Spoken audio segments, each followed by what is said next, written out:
Shamika and Hannah are going to lead us through using technology to disrupt toxic Christianity, how new forms of faith can amplify the voice of progressive people of faith.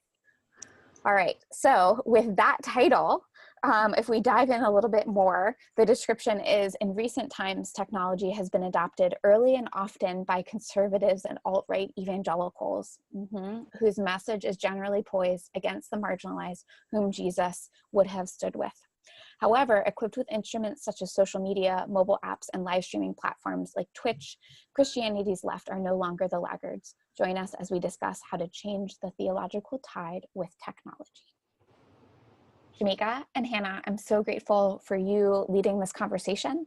And I want you all to feel free to introduce yourselves and share as much or as little as you want with our eFormation learning community. So again, thank you. Thank you so much for having us, Sarah. Yeah, thank you. All right, so I'm gonna get us moving forward here. Or Hannah, you were gonna do the agenda and I was gonna do the introduction, start off with the introduction, so I'll let you go through. As I say, either way works. So here's the agenda. We're gonna have a brief introduction, and then we're gonna have some terms. You all can kind of give us what you think. Then we're gonna have a little game that we call the tech off. And then we're gonna kind of go through sort of what Sarah said earlier with like toxic Christianity, and then sort of some examples of things on the more liberal or left progressive side. And then questions you all can ask if you have, things that, you wanted more information about. And then finally, we have a little list of resources at the end. Fantastic.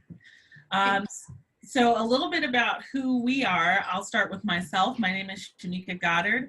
I am living here in New York City. I was a student at Union Theological Seminary where I got my Master of Divinity, and I studied technology, ethics, and social justice issues. I consider myself to be a tech chaplain, someone who uses the best practices of chaplaincy and pastoral care as an approach to provide tech support that centers the human in a technological crisis and helps them find dignity and grace as you usher them through that space. So that role was something that I came across and developed in seminary, and I'm still very much interested in my research on technology, ethics, and social justice work, which is what is so exciting to me about this conversation today. I hand it over to you. Cool. Thank you, Shamika. My name is Hannah Soldner. My Twitter handle is there. I don't use it all that often, but you can feel free to follow me. I have a similar Facebook name. You can reach out to there. I do a lot of work on gender and queerness as it relates to Christianity and its interplay with colonialism and white supremacy. Shamika and I have been talking about her research since the beginning, since before she entered seminary, and all through there. I feel like I've just been a big co-ponderer with her. And I've worked a lot in tech in my sort of day jobby career. I really believe in this kind of, oh no. Oh, it is spelled wrong. We'll correct it. Good catch. So that's who I am. I'm excited about this. Awesome. So those terms that we talked about, when you're going to have this conversation, it's really important to understand what the conversation's roots are, which are the terms that really define what we're talking about. So in the chat, if you could, we're going to walk through these terms really quickly and just discuss what they mean to you, how you've come to define them, and how you come to understand them. And this is where we're going to count on Sarah to sort of help us go through what's going on in the chat. So starting with conservative Christianity, how do folks define that? What does that mean to you?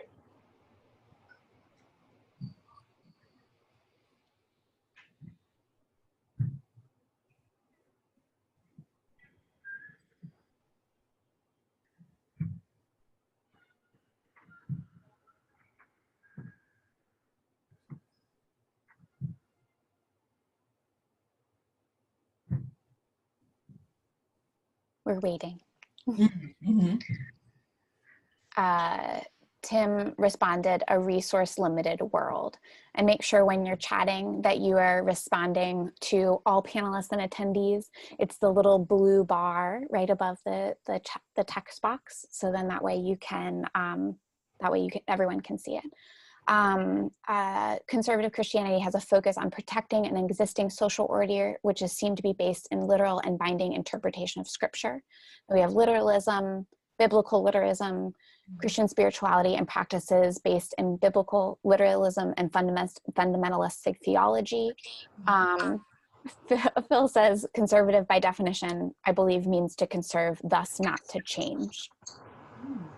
Very nice. And then on the other side of that, we have liberal Christianity. So how are folks defining that term?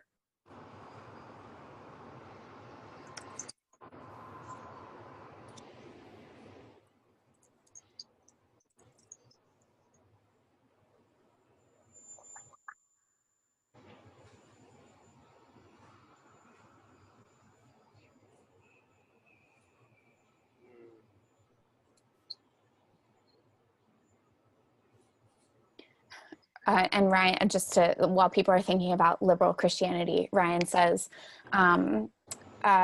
what he wishes conservative Christianity meant was a commitment to the best of the church's tradition. What he thinks it actually means is a pattern of aligning one's theology to a particular political doctrine. And then if we look at liberal Christianity definition, those that seek to expand the reach of grace, more understanding from the nuances of faith. We're introducing people to liberal Christianity now. Critical engagement with scripture and doctrine.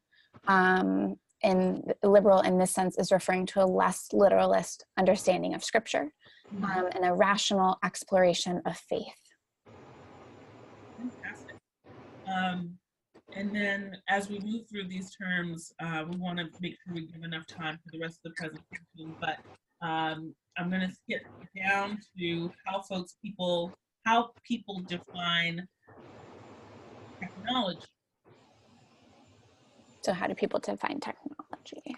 Mm-hmm.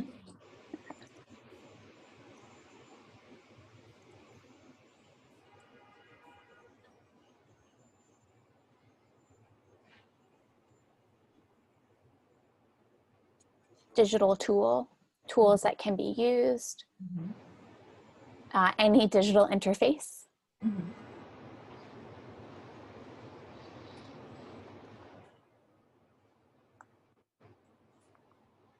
Technology is simply another word for tool. And then can we participate in our own definitions? Please, jump on in. I just remember, like, when I was in elementary school, like 4th or 5th grade, my teacher was getting a master's in something that I probably would know now, but didn't know as a 9-year-old. But she said that one of the things that she was taught is technology is anything that helps us to solve a problem, which is like stuck with me for like however long, 20-some years. Very nice. So these other terms that we have here, progressive is a term that's often used with liberal, either Christianity or in politics. Evangelical is also a term that's associated with conservative Christianity. The alt-right is a political term that I think functions in this conversation as an example of how the conservative or evangelical church has and is operating. Christianity is the faith within which we are discussing this, having this conversation, those followers of Christ. And then we have Jesus Christ, of course, who is a person born in Nazareth and who died and rose in the past, and who is the basis of our faith today. Disruption, I would say, is the act of stopping and changing the course of something that is moving in a particular direction. So with that being said, we're going to start our game. Hey. Check off, and I'm going to pass it over to Hannah, who's going to give us a little bit more information about technology and disruption. Hey everyone, we're gonna play a little game that lets me get my own like inner geekery off or throughout. Oh my god. Yes. So let's go to the next slide. So basically, we're gonna like name some technologies, see if we remember them or not. So can anybody name this piece of technology? All right. Awesome. Fast. Yes. So this is a VHS tape, right? It was used to play videos at home. But do you know one or any of its competitors in like the sort of home video space? Nice, nice. You'll have to read out the chat for us, Hannah. DVD, Betamax came up. Yes, Blu-ray, cool. Let's go to the next slide. And we had Betamax. It was the major competitor. Does anybody sort of know why beta tapes lost the format war? Is everybody familiar with the term format war? When two things are sort of in the marketplace at the same time, competing.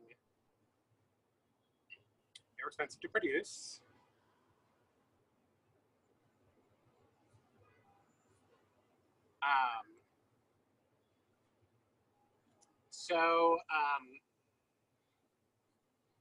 Yeah, there's lots of reasons. One of the reasons to get sort of a little like blue in this discussion is that beta was a closed system that only allowed certain people to release videos, and VHS was more allowed to open to release anywhere.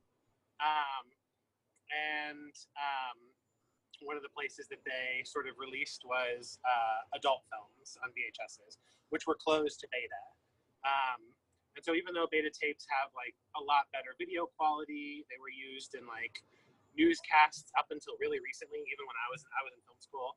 Even then, like during the time of like at the very beginning of Blu-ray, especially like digital beta. Actually, like in my office downstairs, we have digi-beta tapes. They didn't win their format war. Can we go to the next one? Yep. All right, this one, Blu-ray. Sorry, it's a Blu-ray. Sorry, the pictures give it away a little bit. Yes. And its competitors, one person guessed HD DVD, which is correct. Digital is also good. Streaming is also good. That's what I do in my day job, is work in streaming video. So do we know why Blu-rays won the format war over HD DVDs? Cooler name. Excellent answer.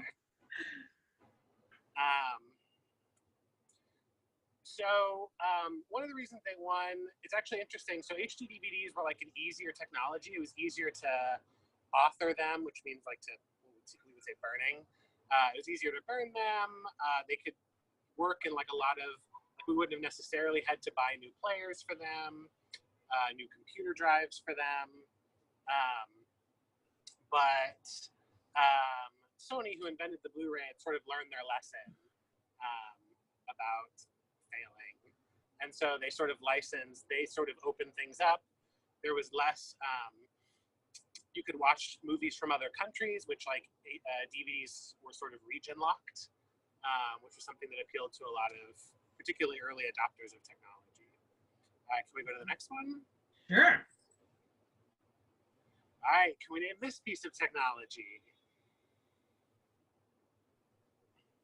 Record, nice. Oh, nice. Y'all know your formats. Do you know its competitor, like way back competitor? Sorry, what was the answer for those watching at home? Oh, records.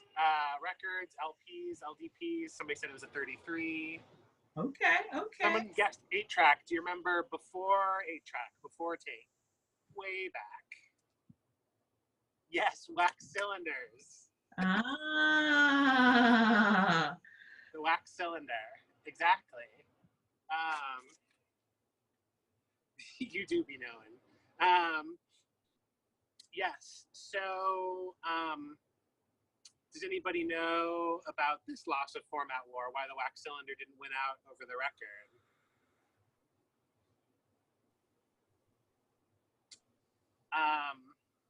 If you don't know, sorry, I want to move along. There's a lot of sort of theories, one of which is that records were stackable and wax cylinders were not. Even though they had much better sound quality and all these things, even though like records are known for being like warm and all these things, wax cylinders were even more so. But they were harder to store, they were harder to keep, they were more susceptible to damage. Okay, next one, please, Shamika, thank you. All right, do you know this? Nice. Didn't even know wax cylinders existed. Game Boy, it says right on it, yay. Nintendo Game Boy Classic. Can anybody name any of its competitors?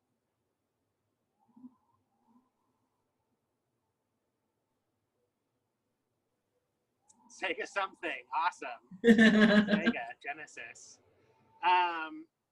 So the most direct competitor, there's a bunch. Can we go to the next slide?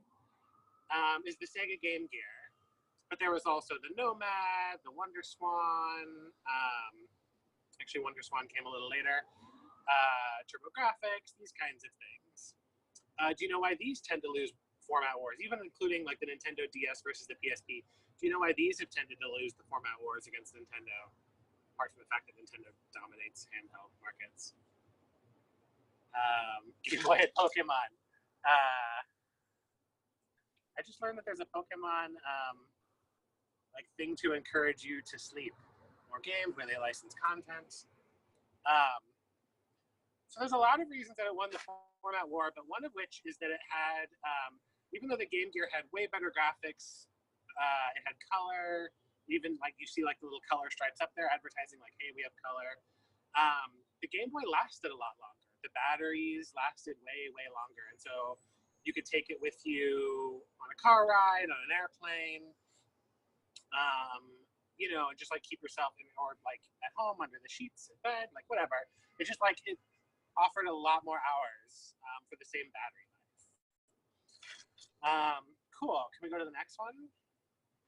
So, I mean, I think that one of the things that's important to recognize while we're here, we're sort of paralleling technology and theology. It's just because something is better, in quotes, doesn't mean it always wins. So one of the reasons that a lot of these sort of technologies connected with people is because they connected to something deep inside, or you know, they were easier, they were more accessible. Yeah, it was sort of easier to get into them. Either they were more storable with records, you could watch more videos from around the world with Blu-ray, Game Boy had better hours, VHS had more content. And so I think it's really important. Somebody said earlier with the conservative theology, something about like that it was, hang on, let me go see if I can find this thing again.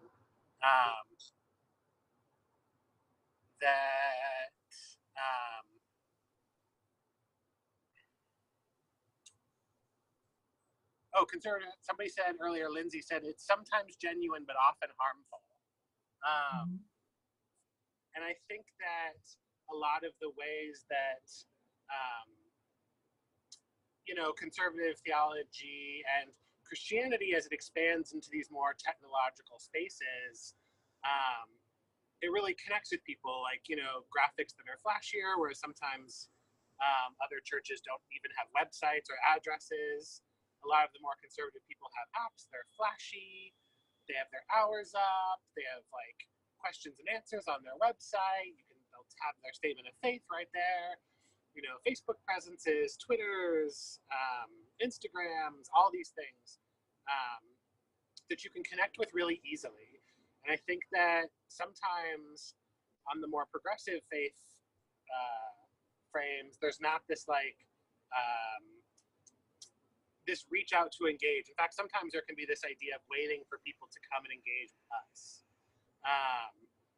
And because our theology is better, because we're not harmful, instead of like reaching out to the people who've been hurt by things and making space for them, making a space where they're comfortable, building around needs that they have. Mm-hmm. Yeah.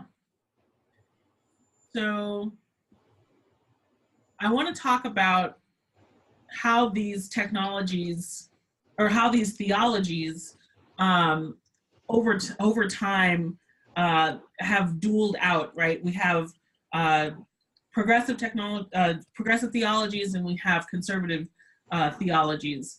Conservative theologies have been used over time in really negative ways, but they were popular. So things like slavery, for example, there were biblical scriptures that were used here in the United States to help condone slavery.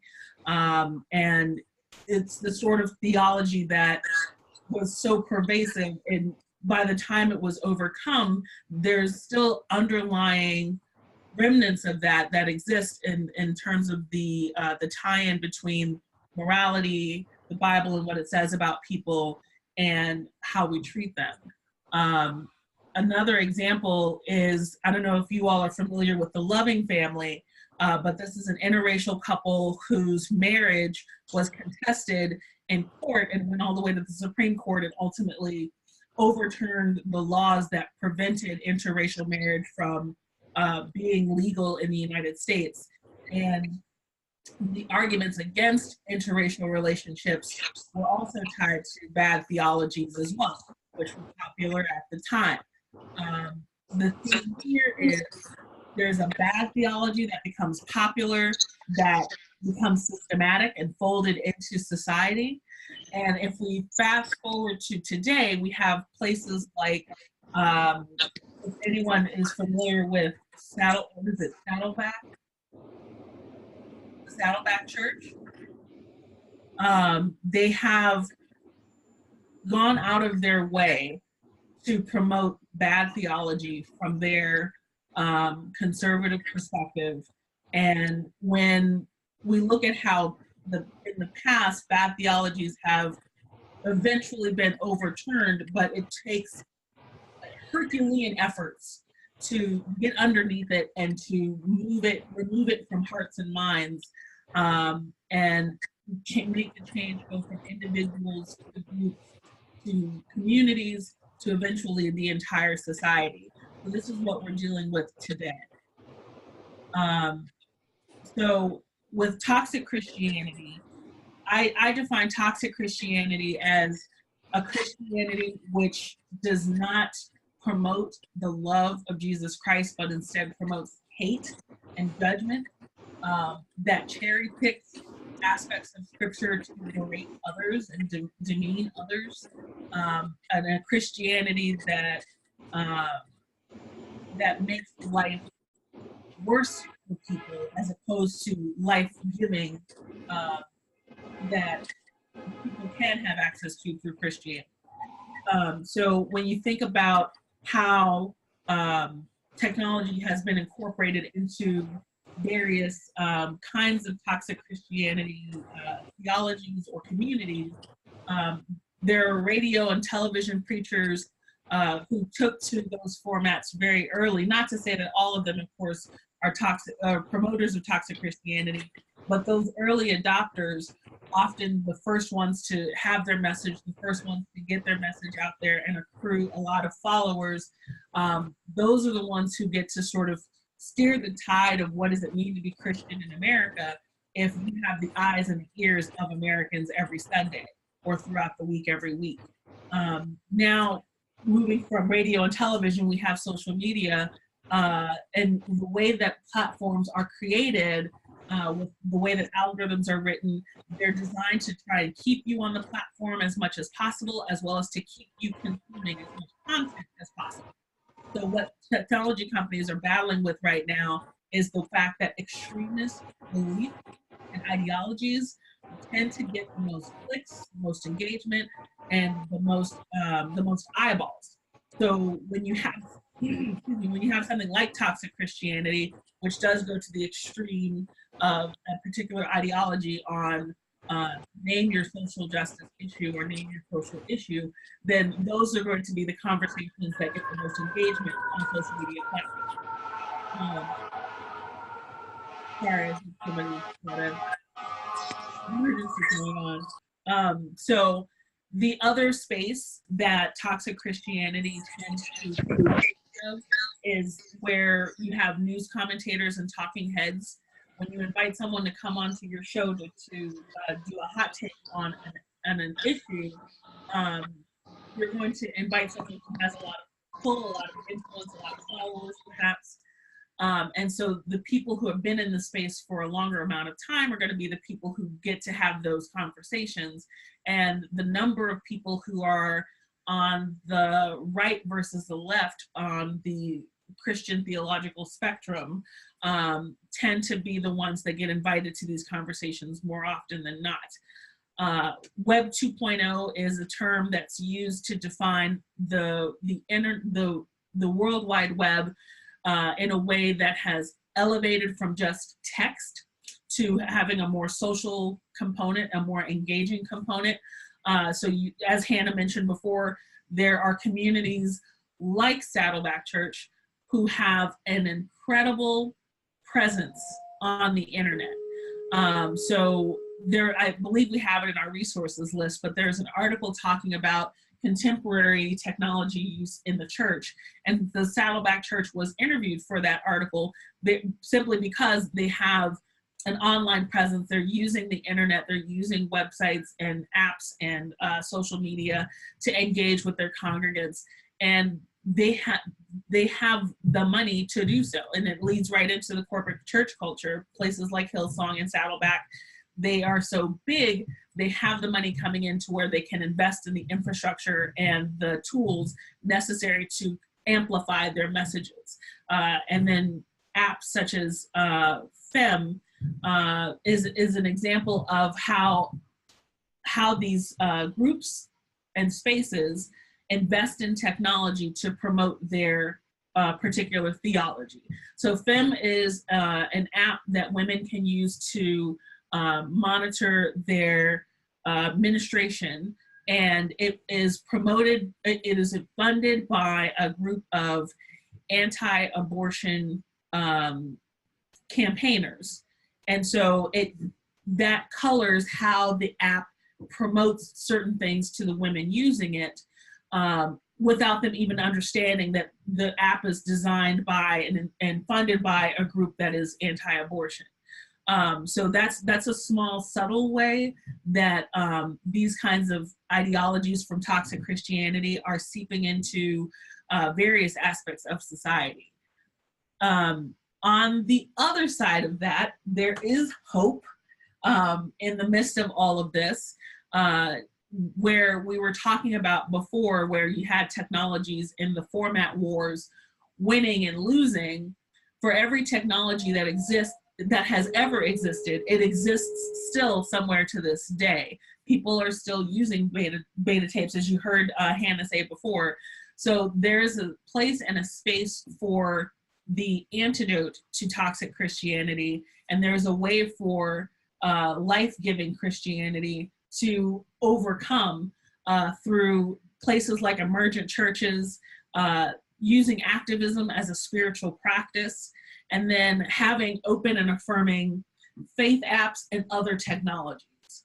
So there's a couple of examples that I wanted to just share to give you an insight into how people are taking over technology for more open and affirming and encouraging and inspired use. For example, the first one is the Our Bible app.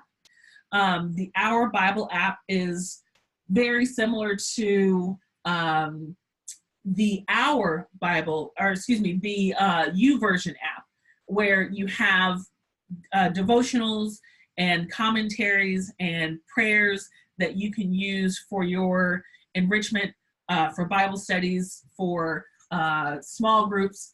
The difference is that all of the material in the Our Bible app is specifically geared towards healing hurt that has happened from people being dismissed by or rejected by the church. And there's also a desire through the app to encourage people to keep their faith and lose the baggage that comes with it. That's their tagline. So the Our Bible app is a very well-made app. It's very clean looking, it's well designed, and also has amazing content. So I highly encourage, if you haven't already heard of it, to take a look at the Our Bible app as an option to incorporate into your digital spiritual toolbox. The other app that I wanted to use as an example here is the e-Eucharist app. This is an app that Kenji Kuramitsu and I put together as a project to respond to how some individuals have been denied communion because of who they are. The e-Eucharist app is an app that allows you to use the spiritual communion prayer as part of the Catholic tradition from your phone, and that allows you to receive communion. So digitizing sacraments is a whole nother topic of theological quandary, but it is something that Kenji and I went into very carefully, very prayerfully. We even have had the code of the app blessed by faith leaders. So if you want to view the blessings on the code, we have a link to that on the website, which is in the resources at the end. But this app basically affords people who have been denied the opportunity for communion, or people who are just looking to have communion and maybe they don't have access to a community at the moment for various reasons. It affords them the opportunity to still be able to engage in this practice without judgment. And the last example that we have here is the Church Clarity website. This is a website that allows you to search for a church and tells you not only if that church is open and affirming, but it tells you if there's gender equity there, how many people that are working in, for example, if the pastor is a woman or female identified, or someone who is not male, cisgendered, etc. It gives you a real breakdown of the demographics of the church, and it's a database that communicates with the churches as well, that gives them an opportunity to express who they are, what they believe, and etc. All in one place. So if you are someone who doesn't live in New York City, for example, which is a hub for a lot of really great open and affirming communities, and you're looking for one, this is a really great space to do so, because you can search by faith community, you can search by location, etc.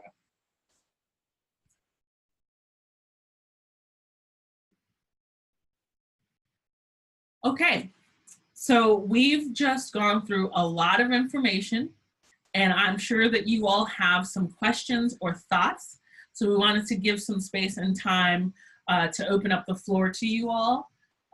So if you have any questions for us or questions for the group, or any thoughts you'd like to share, we'd love to hear those from the chat. And a new feature that we can take advantage of is that we can actually have people use via voice as well. So just via audio. It's new. Wonderful. Yeah.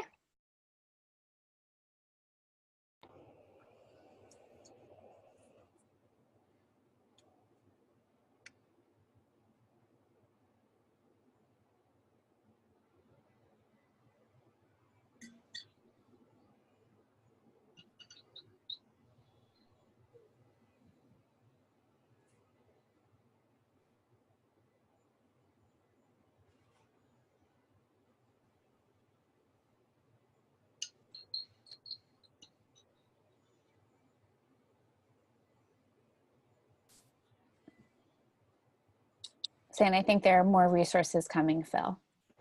Ryan asks, any suggestions for disrupting toxic Christianity on Twitter? That is a good question.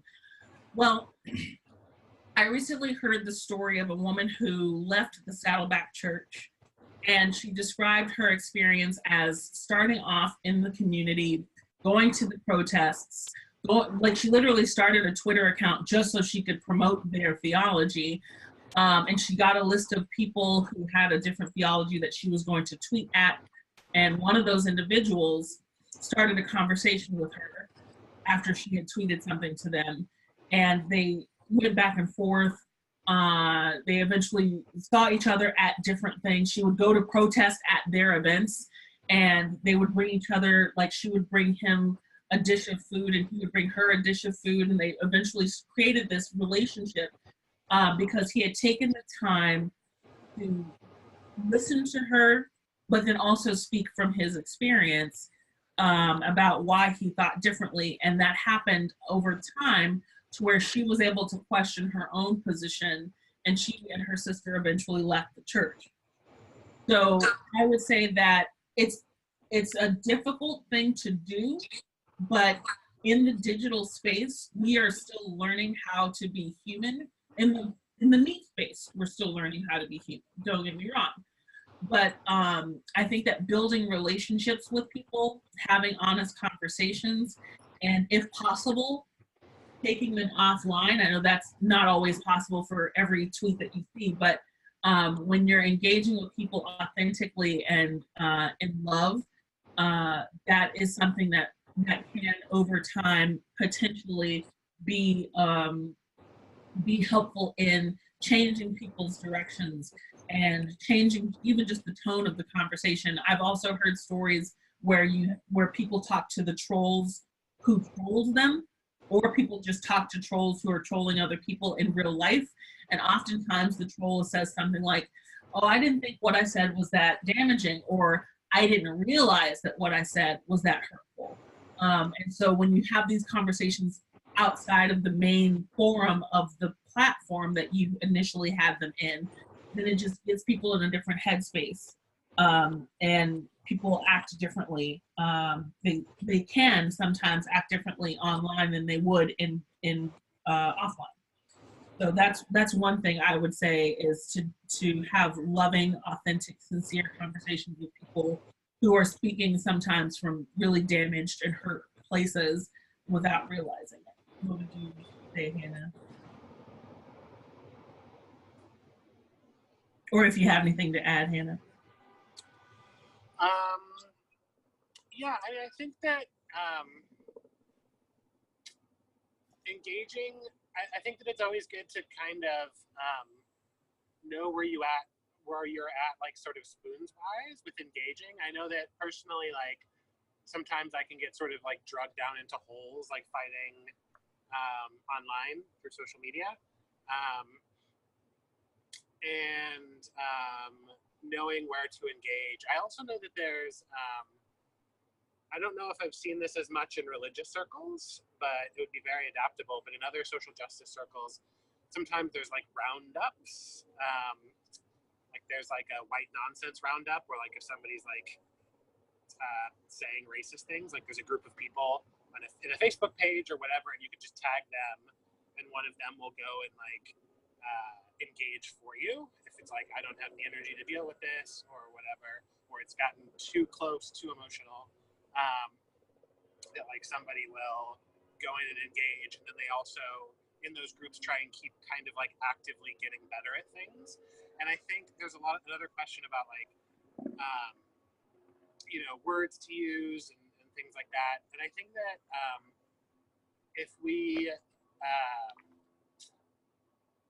as we sort of engage in these spaces, just sort of remembering kind of like things we did and just being almost like scientific about it, like what worked and what didn't, and always be trying to learn about things. So like if you say the wrong words, then try and remember and get better. We're always trying to get better.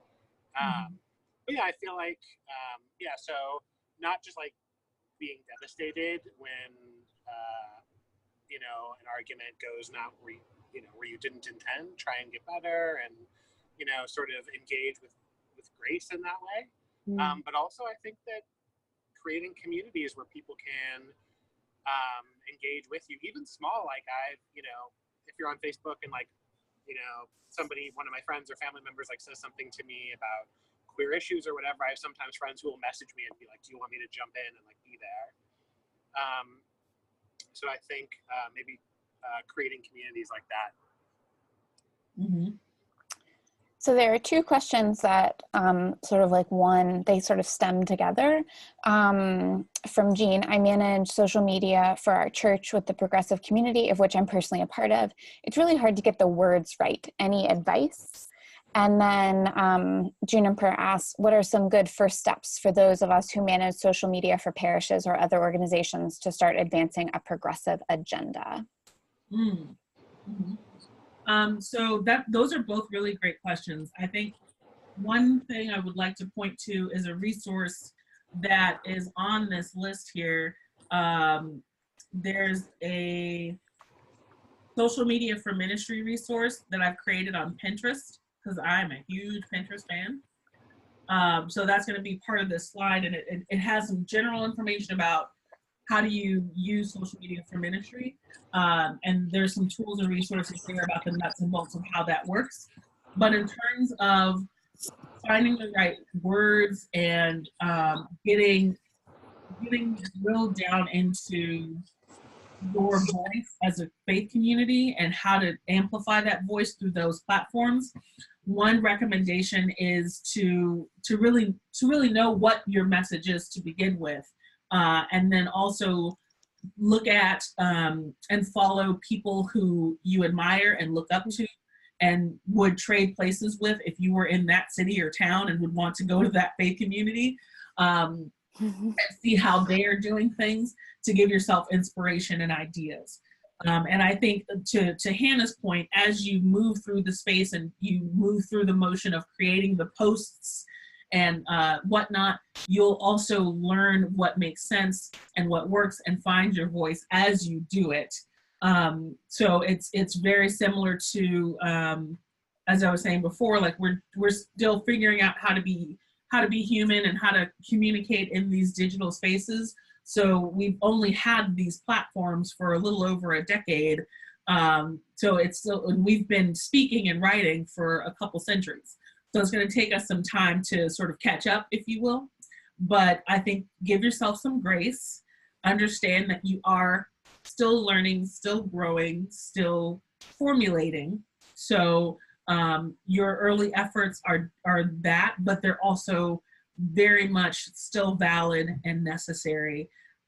So while it's okay, it's totally okay to put something out there, and if it doesn't necessarily hit the mark, the fact that you're still putting it out there can still reach people, can still touch people, can still change lives, and it'll just get better and better as time goes on. I think Phil and JB are asking similar questions. I'd ask a clarifying question of JB, but we'll see if they get back to me. Mm-hmm. Phil is asking, are there any podcasts / public discussions alternative to folks like Jay Cranda from Saddleback? They do a great job of discussing how they use technology for their church and furthering their church work, but our view of church is very different. We're wondering if anybody doing this work from a progressive space other than VTS, of course. Thanks, Phil. Yeah. And then, and JB asks, in regard to websites and Facebook, what are some suggestions to general traffic or to reach out? One person that I'll give a shout out for, I know I'm the host, but I'll continue on, is that Jim Keat, obviously, but Phil already knows Jim. So Jim Keat, who's at Riverside Church, and then Jess Cast, who is now at a parish in where Penn State is, and I can't remember what that city is. I think it's Penn State. And so I think that's another good person. And I'll type that in the chat too. And JB clarifies, yes, for progressive to reach out and generate traffic to their, so to repeat that again, in regards to websites or Facebooks, what are some suggestions to generate traffic or to reach out?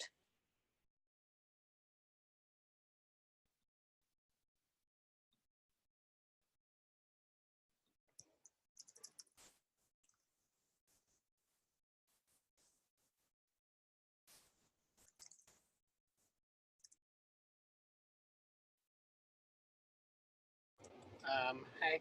I think that I guess it kind of depends on like generating traffic. Like if you're just trying like your presence, I think that honesty is like a really big thing. Like as far as like this is who we are and this is what we believe and things like that.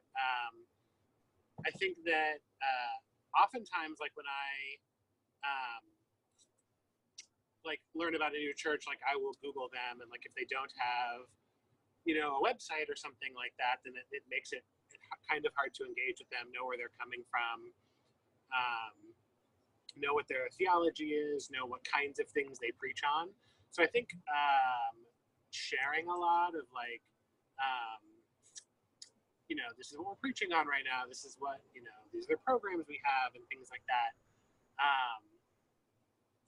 I think will increase engagement in that sense. If it's more like bringing people who might not be your congregation or something in, I think that a lot of in New York, there's like a lot of small churches, and I kind of like when we build coalition in a sense, like you know, even, you know, recently, like a friend of mine was like, you know, where do I go to a church that has this kind of thing? And I think to be able to communicate, you know, like a friend of mine, you know, where do I find, you know, a progressive church that has services in a language I speak that's other than English? Or, you know, if I want a progressive but kind of post-fundamentalist church versus a liturgical church. I think that ability to build relationships within our communities, other pastors, other people who do these kinds of things, just so that we can share with each other kind of like where those resources are, where other people are, and then in turn, like other people will point to us and be like, oh, like this person's church is really doing some interesting work around social justice, queer rights, or you know, environmental justice, or those kinds of things. But I think that creating these communities is really good, particularly because like I feel like a lot of groups who face oppression but don't necessarily have like there aren't always like queer churches, but like a lot of you know, as my example, like I know a lot of the queer progressive Christians within New York City who I have very like sort of common, you know, interactions with all the time. You know, I think that building those relationships can really help in a way of reaching out to people. Yes, and I'm sorry, I was muted, so I just went off on a whole thing, and then you jumped in and made me realize that I was muted. But I was going to say, in terms of websites and traffic, in addition to making sure that you have information like what your beliefs are, whether you're open and affirming, what time your services are, what your address is, who your pastor is, that information, I would also recommend you looking into SEO, which is site engine optimization. That is key to what Hannah was talking about. When people look for a church, they Google it. And if you are not Googleable, people cannot find you. So that's in terms of your website. As far as Facebook goes, make sure you have, of course, promoting Facebook on your website. And with that SEO, that's going to help drive people to your Facebook page as well. The other thing that I was going to say was about, well, no, actually that was it, because you had mentioned Jim Keats, and that was who I was going to recommend. But if you do a search in your favorite podcast aggregator for church tech progressive, or church tech liberal, or church tech, like that's an example of SEO, right? If you're a good podcast, then you'll be findable by those 2 or 3 keywords. Or you can do church and tech and then just listen through a couple of those different podcasts to see which ones align with your theology as well. I'm trying to remember.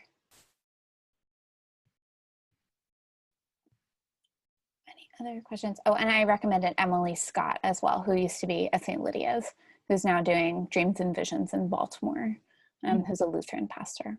Phil asks, have y'all done any work with Google AdWords, specifically free option for nonprofits? I didn't know you could do Google AdWords for free for nonprofits. Actually, I did know that. There was actually, we did, Lorenzo Labreja did a workshop about that 2 years ago. So I'll grab that URL while I let Shamika answer. I have not done work with that, but I think it's fantastic that you're aware of these kinds of things, because it goes back to what I was talking about before, like SEO and sort of the nuts and bolts of some of these technologies and some of the platforms, understanding how they work and being able to take advantage of how how the architecture of them is set up really will help make your platform that much more effective.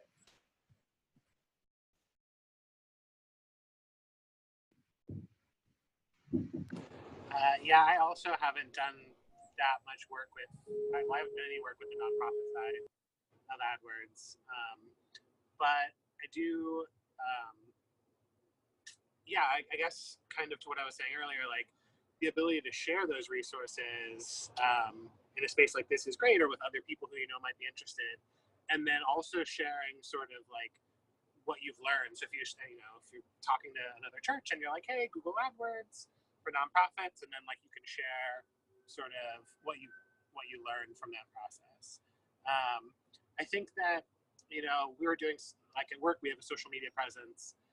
We're not related to church stuff, but like, a lot of our stuff was being really bad at stuff for a long time. And I think that, yeah, and I always try and tell my people, like, don't be afraid necessarily of being bad as long as you learn something.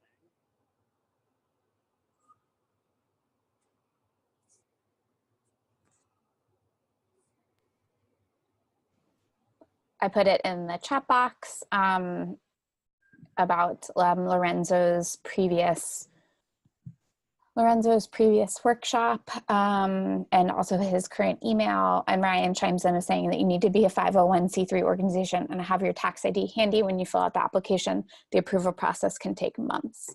That's always a nice warning. Yeah. Or if you're not expecting it tomorrow, then that's always better.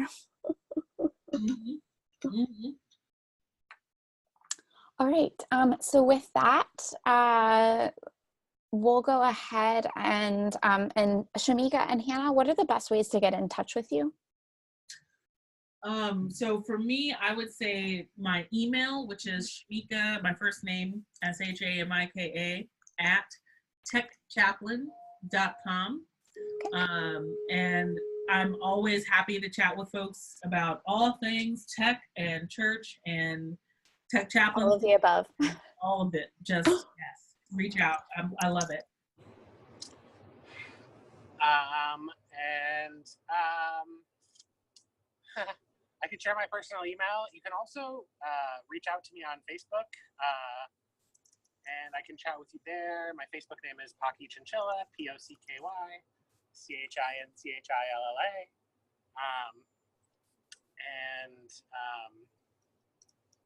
Yeah, and I will be there, and I can chat with y'all, and you can, I guess, learn. It's personal. I don't have I should get a business thing, but I don't. Hi, Juniper, I see that you sent me a friend request.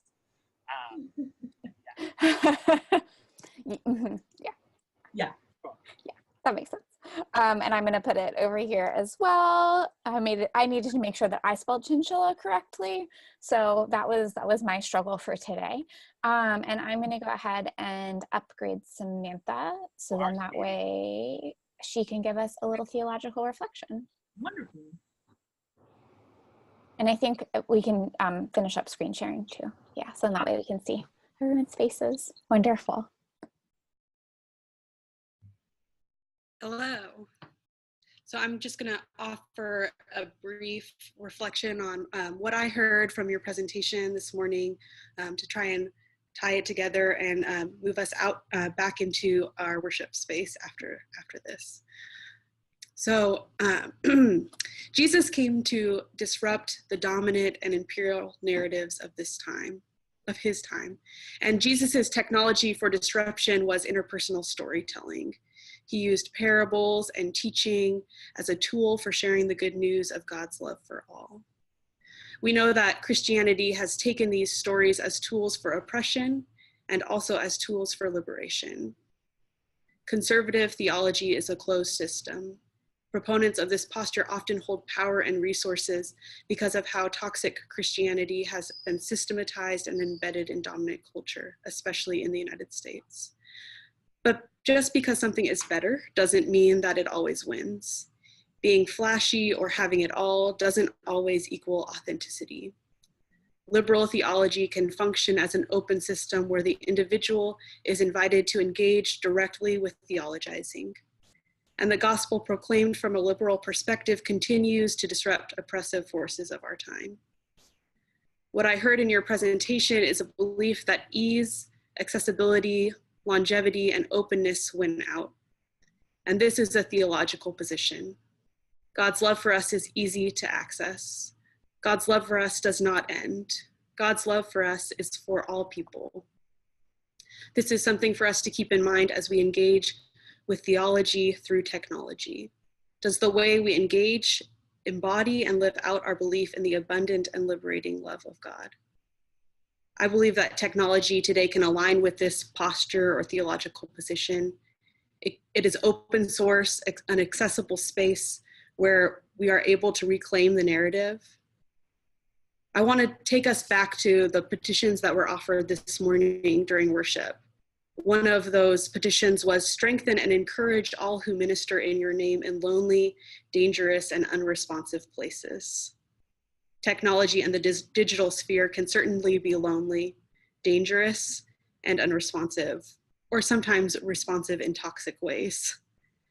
So I want to thank you both, Shamika and Hannah, for your presentation, which certainly strengthened and encouraged us to be disruptors. So thank you.